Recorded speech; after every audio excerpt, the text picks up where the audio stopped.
እስራኤል የምትተማመንበትና ብዙ ነገር ያደረገላት የሞሳድ ዋና ቢሮ ዛሬ በኢራን ሚሳኤሎች ተመቷል። ዛሬ ማክሰኞ ማለዳ ጀምሮ ተደጋጋሚ ሚሳኤሎችን ስትጥል ነበር። ኢራን ሁለት ግለሰቦችን በቁጥጥር ስር አውላለች። እነዚህ ሁለት ግለሰቦች የሞሳድ ቅጥረኛ ሲሆኑ እዛው ቴህራን ውስጥ ሆነው ኢራን ላይ ጥቃት ሲፈጽሙ የነበሩ ሰበር አዲስ የተሰሙ አዳዲስ ዜናዎች አሉ። በዚህ ሰዓት የኢራኗ ቴህራን እጅግ አስከፊ ምሽትን እያሳለፈች ትገኛለች። السلام عليكم ورحمة الله تعالى وبركاته ودنا يتكبراتشو هي نور فاميلوች እንዴት አላችሁ እንግዲህ ዛሬም አዳዲስ መረጃዎችን ወደ እናንተ ይዤላችሁ መጥቻለሁ እንግዲህ የእስራኤልና ኢራን ጦርነት ከተጀመረ ወዲህ በጣም ነገሮች እየተባባሱ ነው የቀጠሉት ትናንትና ላይ በወጣ መረጃ እንግዲህ አሜሪካ ወደ ጦርነቱ የመሳተፍ አዝማሚያ እያሳየች ነው የምትገኘው በኢራን በኩልም እንግዲህ የተለያዩ ሀገራት እንግዲህ ጦርነቱን ጆይን ለማድረግ እንግዲህ ፍላጎት እንዳላቸው በመግለጫም እያሳወቁ ነው የሚገኙት ሌሎችም እንግዲህ አዳሩን የተሰሙ ሰበር መረጃዎች አሉ እነሱንም ወደ እናንተ ይዤላችሁ ቀርብ ያለሁኝ ከዛ መካከል ግን አንደኛውና በጣም አንገብጋቢ ሆነው የሞሳድ ሄድኳርተር ኦፊሳቸው እንግዲህ በቦምብ ጋይቷል ማለት ነው በእስራኤል ሚሳኤሎች ተደብድበው ነው ያደረው እሱም እንግዲህ ሲነዱ የሚያሳዩ ምስሎች እንግዲህ ተጋርተዋል እንግዲህ እነዚህ መረጃዎች ወደ እናንተ ይዤላችሁ መጥቻለሁኝ አዲስ የሆናችሁ ሰዎች ቻናላችንን ሰብስክራይብ በማድረግ ቤተሰብ መሆን ትችላላችሁ ሌሎች ደግሞ ኢንሻአላህ ቪዲዮውን ላይክ ያደርጉን ሼር ያደርጉን ለብዙ ሰዎች እንዲዳረስ ማድረግ እንዳይረሳላለሁኝ እንግዲህ አንድ ይሁዲ ቲክቶክ ላይ ቀርቦ ያጋራው ቪዲዮ በጣም መነጋገሪያ ነው እንግዲህ እነሻሽን ታቃላችሁ ኮሜንት ላይ የመጡ ብዙ ነገር የሚሰርቡን እነሱም እንግዲህ ይሄን ቪዲዮ የሚያዩ ከሆነ በጣም ይማሩበታል ብዬ አስባለሁኝ አንድ ይሁዲ እንደተናገረው መልእክት አዳምጠን እንመለሳለን ሰላም አለይኩም እንዴት ናችሁ ሁሉ ሰላም ባቋሽም እንደናነኝ ነው መስገድና ለአንድ ነገር ነው አሁን የመጣሁት በዚህ በኮሜንት ላይ ፖስት እየገባችሁ አምላካችሁን የሰቀላችሁ ምናምን የምትሉ ሰዎች ማለት ነው ለእናንተ መልስ ለመስጠት ነው የመጣሁት አሁን እኛ የሚሰቀል አምላክ ወይም ደግሞ ማንም ተነስቶ የሆነ ነገር የሚያደርገው አምላክ የለንም የኛ አምላክ ሲጀመር ሰው አይደለም ሰው የሚሰቅለው ሰው የሆነ ነገር ሊያደርግበት የሚችል አምላክ የለንም እኛ ስለዚህ እኛ አምላካችን የምንለው ሰማይና ምድርን የፈጠረ ማንም ምንም እሱን የሚመስል የሌለ ለሱ ምንም ምሳሌ የሌለው ከማንኛውም ፍጡር ጋር ከየትኛውም በየትኛውም ዓለም ካለ ፍጡር ጋር ለታወዳዱትና ለታመሳሰሉት የማትችሉት አምላክ ነው ያለን ስለዚህ አምላካችሁን የሰቀላችሁ ምናምን የምትሉት እኛ አምላካችን አንሰቀልም ምናልባት የእናንተ አምላክ ተሰቅሎ ከሆነ አላውቅም ስለዚህ የኛ አምላክ አልተሰቀለም ኦኬ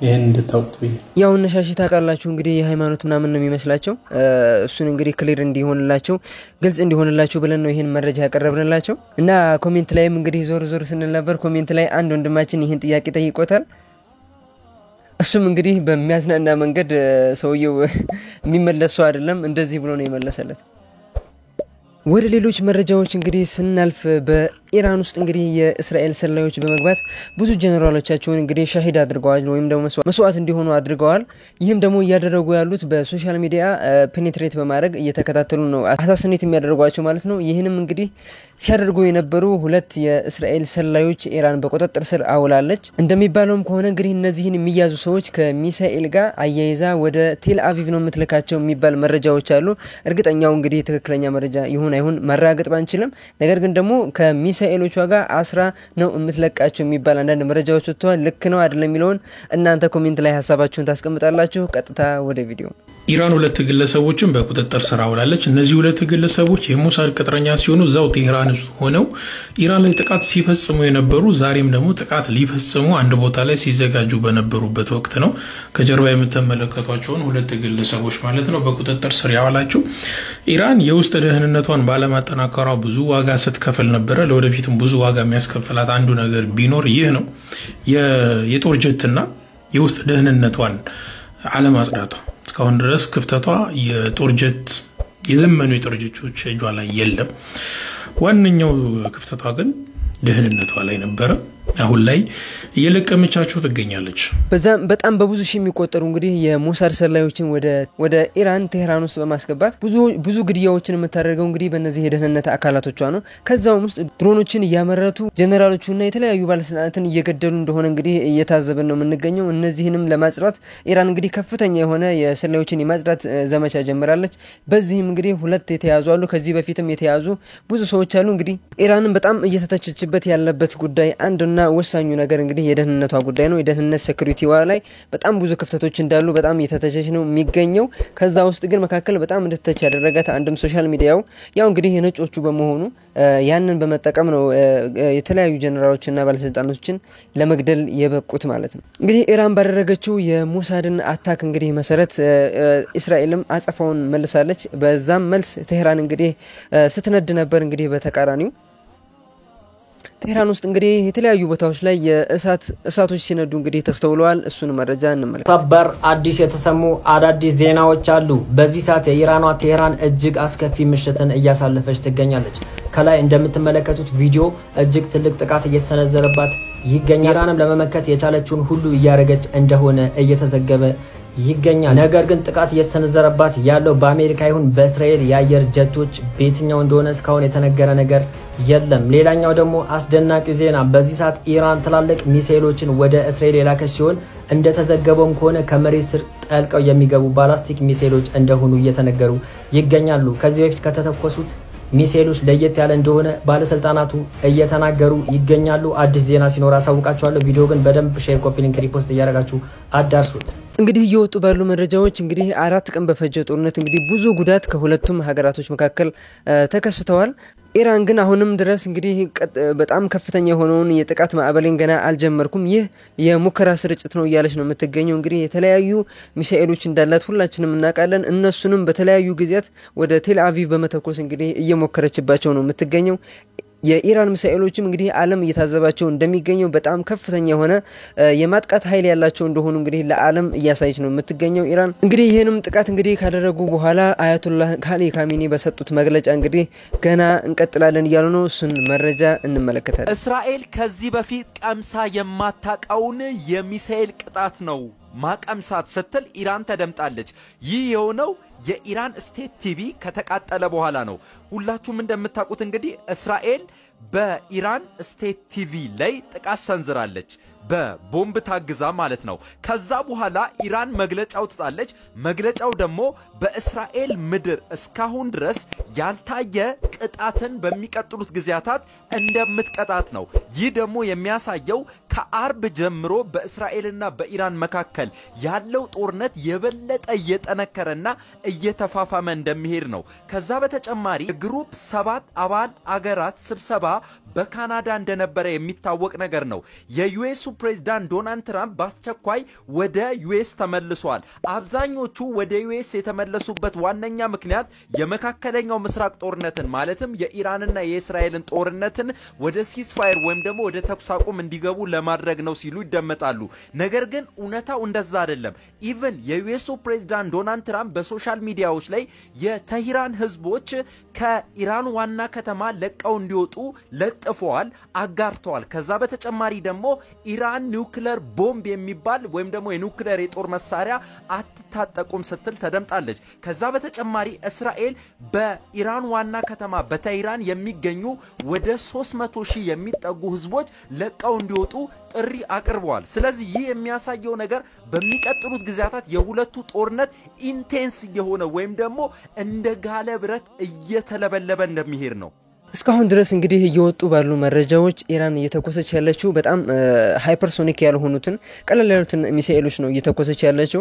ይህንም እንግዲህ መግለጫ የሰጡት አያቶላሁ በጣም ትላልቅና ግዙፍ ሃይፐርሶኒክ የሆኑ የተለያዩ ሚሳኤሎች ኢራን እንዳላት ይታወቃሉ። እነሱንም እንግዲህ ለመጠቀም እየዳዳት እንደሆነና አሜሪካም ወደ ጦርነቱ ጠልቃም ገባ ከሆነ የተለያዩ ቤዞችን እንደምታጠቃ እየገለጸች ነው የምትገኘው። ኢራን እንግዲህ የተደበቁ መሳሪያዎቿን ሁሉ ታወጣለች አታወጣ የሚለውን እንግዲህ የምናይ ነው የሚሆነው። ኔክስት የሚወጡ መረጃዎችን ወደ እናንተ ኢንሻአላህ ማድረሳችሁ ነው የሚሆነው። ያው እንግዲህ መግቢያ ላይ እንደነገርኳችሁ የሞሳድ ሄድኳርተር የሚገኘው በእስራኤል የሚገኘው ሄድኳርተር እንግዲህ በጣም 3-4 ነው በሚሳኤል የተመታው። እሱም እንግዲህ በጣም እንደወደመ መረጃዎች እየወጡ ነው ያሉት። እሱን መረጃ በቪዲዮ እንመልከት። እስራኤል የምትተማመንበትና ብዙ ነገር ያደረገላት የሞሳድ ዋና ቢሮ ዛሬ በኢራን ሚሳኤሎች ተመቷል። ዛሬ ማክሰኞ ማለዳ ጀምሮ ተደጋጋሚ ሚሳኤሎችን ስትጥል ነበር ኢራንና በተደጋጋሚ ተመቶ ነው እንደምትመለከቱት ማለት ነው ዋና ቢሮ ዛሬ የተመታው ማለት ነው። የተለያዩ ጭሶችም ሲወጡ ታይቷል በእስራኤል ማለት ነው።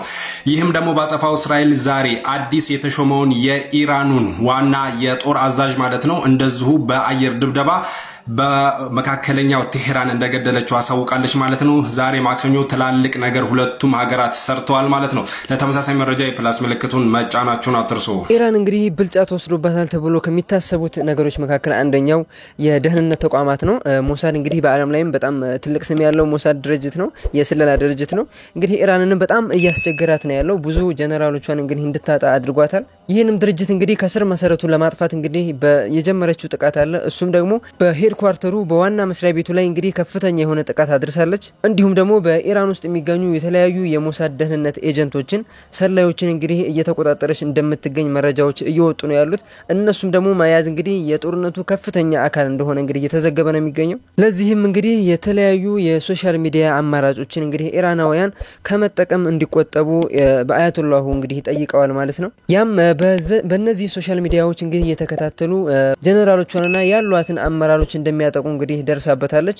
ለዚህም የሶሻል ሚዲያ አጠቃቀማቸው ገደብ እንዲኖረውና ኢንስታግራም፣ ዋትስአፕና ሌሎችም አንዳንድ ሶሻል ሚዲያዎችን ከመጠቀም ኢራናውያን እንዲቆጠቡ በተለይ ደግሞ አመራሮቹ ጭራሽ እንዲያጠፉ ትዕዛዝ አስተላልፋለች። በአሁኑ ሰዓት የተሰሙ ዜናዎችን ወደ እናንተ አቀርባለሁ። ነገሮቹ እጅግ በጣም እየከረሩ ሄደዋል። ኢራን እንደተናገረችው ከሆነ ታላላቅ ባለስልጣኖቿ ኮኔክሽን ያለው ዲቫይስን መጠቀም የለባቸውም፣ እንዳይጠቀሙ ከልክላለች። በዚህ ወቅትም እንደተነገረው ከሆነ የኢራን ባለስልጣኖች ሎኬሽናቸው ታውቋል። ይህም የታወቀበት እንግዲህ ዋትስአፕን በመጥለፍ ነው ተብሎ የተነገረ ይገኛል። በኢራን ውስጥም የሚገኙ ታላላቅ ፋይናንሻል ሴንተሮች እንግዲህ ሀክ ተደርገዋል። ኤቲኤሞቹ እንግዲህ በዚህ መልኩ አይሰሩም ማለት ነው። ማንኛውም ኤቲኤም መጠቀም አይችሉም በዛ ሀገር ያሉ ሰዎች። በአሁኑ ወቅትም እንደታወቀው ከሆነ ትናንትና እንደነገርኳችሁ የአሜሪካን ንብረት የሆኑና በአየር ላይ ነዳጅ መሙላት የሚያስችሉ ወደ 17 የሚጠጉ የአሜሪካን ንብረት የሆኑ ትላልቅ ፕሌኖች መዳረሻቸው ታውቋል። ወደ ሚድል ኢስት እንደሆነ ተነግሯል ማለት ነው በአሁኑ ወቅት። ይህንንም ሁኔታ በመልከት እንግዲህ የተለያዩ ሀገራት ዜጎቻቸው ከኢራንም ሆነ ከእስራኤል እንዲወጡ እያደረጉ ይገኛሉ። በአሁኑ ወቅት ከላይ እንደምንመለከተው ዩክሬን ዜጎቿ ከኢራንም ሆነ ከእስራኤል በፍጥነት እንዲወጡ አሳስባለች ማለት ነው። እና በአሁኑ ወቅት እየተነገረ እንዳለው ከሆነ ይህ ጦርነት ወደ ሙሉ ጦርነት እንደሚቀየር እንግዲህ ሁኔታዎች ያሳያሉ ማለት ነው። አሁንም አዲስ ነገር የሚወጣ ካለ ለእናንተ ማቀርብላችሁ ይሆናል። ቶሎ እንዲደርሳችሁ እንግዲህ ፎሎና ላይክ ማድረግ እንዳስረሱ እመለሳለሁ። ብሩክ ነኝ። እንግዲህ ነግሬያችኋለሁ። እቺ ግበሬ ግንባር የምታክል ሀገር ኢራን ጋር እንግዲህ ለረጅም ጊዜ መዋጋት አትችልም፣ ታውቃላችሁ። አቅሟም አይፈቅድላትም። ለዚህም ነው እንግዲህ ከአሜሪካ የመጡ እንግዲህ በአየር ላይ ሆነው እንግዲህ ጀቶችን ቤንዚን የሚሞሉ ከአሜሪካ ተቀብላ እንግዲህ እየተጠቀመችና ጦርነቱን እያራዘሙ ነው የሚገኙት። ትራምፕ እንግዲህ ለዚህ ነገሩ ዋጋ እንደሚከፍል እንግዲህ መረጃዎች እየወጡ ነው የሚገኙት። የተለያዩ የአሜሪካ ቢዞችን እንደምታጠቃ ይዛተች ነው ያለችው። ሰውየውም ግን ጭራሽ የሚያርፍ አይደለም። አሁንም ቢሆን ወደ እስራኤል እንግዲህ ብዙ አይነት እርዳታዎችን እያደረገ እንዲሁም ደግሞ ወደ ጦርነቱ በቀጥታ ለመሳተፍ እየዛተ ነው የሚገኘው። እሱን እንግዲህ ወደፊት ኢንሻአላህ መረጃው የሚደርስ ከሆነ ኢንሻአላህ የሚወጣ ሲሆን ኢንሻአላህ ወደ እናንተ ማድረሰው ነው የሚሆነው። ኢራን የምትዋጋው እንግዲህ በአንድም በሌላ መንገድ በብዙ አይነት መንገዶች ነው። ከዚህ መካከል አንዱም ደግሞ የምትገኝበት ስትራቴጂካዊ ቦታ ነው፣ የሆርሙዝ ሰርጥ ይባላል። ያንንም እንግዲህ ልዘጋው እችላለሁ እያለች እየዛተች ነው የሚገኘው። ያም የዓለምን ቀውስ ያስከትላል። እሱን ቪዲዮ እንመልከት። ስትሬት ኦፍ ሆርሙዝ ሊዘጋ ይችላል። ስትሬት ኦፍ ሆርሙዝ ተዘጋ ማለት ደግሞ አንደኛ ጦርነቱ በሚባለው በላይ ይባባሳል፣ ሁለተኛ ደግሞ ዋጋ ከሚባለው በላይ ይጨምራል። ስትሬት ኦፍ ሆርሙዝ ሊዘጋ እንደሚችል የኢራን የዜና ምንጮች በስፋት እየዘገቡት ይገኛሉ። የኢራን የዜና ምንጮች በስፋት እየዘገቡት ያሉት ደግሞ የተለያዩ የኢራን ህግ አውጪዎችን በመጥቀስ ነው። ለምሳሌ ያህል እስማኤል ኮሳሪ የሚባል ኮንዘርቫቲቭ ወይም ደግሞ ወግ አጥባቂ የኢራን ህግ አውጪ እንደተናገረው ከሆነ ስትሬት ኦፍ ሆርሙዝ ሊዘጋ ይችላል። ስትሬት ኦፍ ሆርሙዝ ማለት ምን አይነት መንገድ እንደሆነ ሁላችሁም የምታውቁት ነው። ወደ ፐርሺያን ገልፍ ኢራን የሚያስገባት ብቸኛው መንገድ ስትሬት ኦፍ ሆርሙዝ ነው።